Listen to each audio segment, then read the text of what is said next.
ഓട്ടത്തിനിടയിൽ KSRTC Swift ബസ്സിന് തീപിടിച്ചു. ബസിന്റെ മുൻഭാഗത്ത് നിന്ന് പുക ഉയർന്നതോടെ യാത്രക്കാരും ജീവനക്കാരും പുറത്തിറങ്ങി രക്ഷപ്പെട്ടു. ബസിന്റെ മുൻഭാഗം പൂർണ്ണമായും കത്തിനശിച്ചു. ബംഗളൂരുവിലാണ് അപകടം നടന്നത്.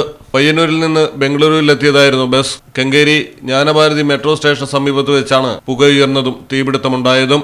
ഷോർട്ട് സർക്യൂട്ട് ആകാം അപകടത്തിന് കാരണമെന്നാണ് പ്രാഥമിക നിഗമനം. അപകട സമയത്ത് ബസ്സിൽ അധികം യാത്രക്കാരുണ്ടായിരുന്നില്ല. കൊങ്കേരിയിൽ നിന്നുള്ള അഗ്നിരക്ഷാ സേന എത്തി തീ അണച്ചു.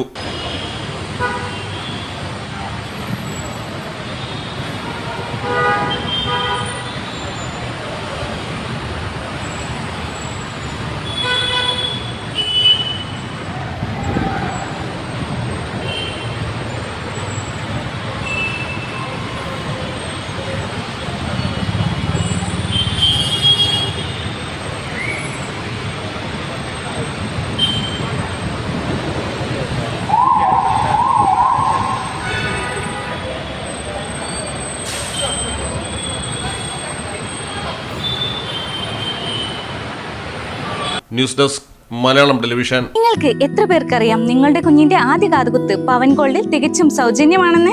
എന്നാൽ പത്തരമാറ്റ തിളക്കത്തോടെ 10 വർഷമായി പവൻ ഗോൾഡിൽ ആദ്യ കാതുകുത്ത് തികച്ചും സൗജന്യമാണ്. മാത്രമല്ല പരിചയസമ്പന്നരായ ലേഡി സ്റ്റാഫുകളാണ് നിങ്ങളുടെ കുഞ്ഞുങ്ങൾക്ക് കാതുകുത്തുന്നത്. പവൻ ഗോൾഡ്, തിരൂർ.